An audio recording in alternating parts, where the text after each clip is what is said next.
Jamaat-e Islami Malappuram east ജില്ലാ കമ്മിറ്റിയുടെ നേതൃത്വത്തിൽ ഹജ്ജ് ക്യാമ്പ് സംഘടിപ്പിച്ചു. പെരിന്തൽമണ്ണ ശാന്തപുരം അൽജാമിയ കോൺഫറൻസ് ഹാളിൽ വെച്ചായിരുന്നു ക്യാമ്പ്. ജമാഅത്തെ ഇസ്ലാമി കേരള അമീർ പി മുജീബ് റഹ്മാൻ ഹജ്ജ് ക്യാമ്പ് ഉദ്ഘാടനം ചെയ്തു. ആഗോള സമൂഹത്തിൽ വിശ്വസാഹോദര്യത്തെക്കുറിച്ച് ഉജ്ജ്വലമായ ആശയം പകർന്നു കൊടുക്കുന്ന ഒരു കർമ്മം കൂടിയാണ് ഹജ്ജ് എന്ന് നമുക്ക് കാണാവുന്നതാണ്.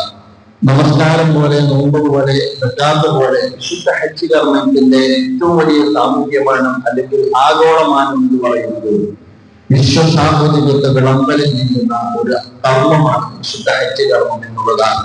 ജില്ലാ സെക്രട്ടറി CH ബഷീറിന്റെ ഖുർആൻ ക്ലാസോടെയാണ് ക്യാമ്പ് ആരംഭിച്ചത്. ജില്ലാ വൈസ് പ്രസിഡന്റ് സലീം മമ്പാട് അധ്യക്ഷനായി. ശിഹാബുദ്ദീൻ ഇബ്നു ഹംസ ഹജ്ജ് കർമ്മങ്ങളുടെ പ്രായോഗിക അവതരണം നടത്തി. കാരണം അതവിടുത്തെ എല്ലാ രാജ്യത്തും വരുന്ന 30-35 ലക്ഷം ആൾക്കാരെ പരിഗണിച്ച് ചെയ്യുന്ന സംവിധാനങ്ങൾ നമ്മൾ നന്നായിട്ട് സഹകരിക്കുക. ഹാജിമാരുടെ സംശയങ്ങൾക്കും അന്വേഷണങ്ങൾക്കും ജില്ലാ അധ്യക്ഷൻ സമീർ കാളിക്കാവ്, ശിഹാബുദ്ദീൻ ഇബ്നു ഹംസ എന്നിവർ മറുപടി നൽകി.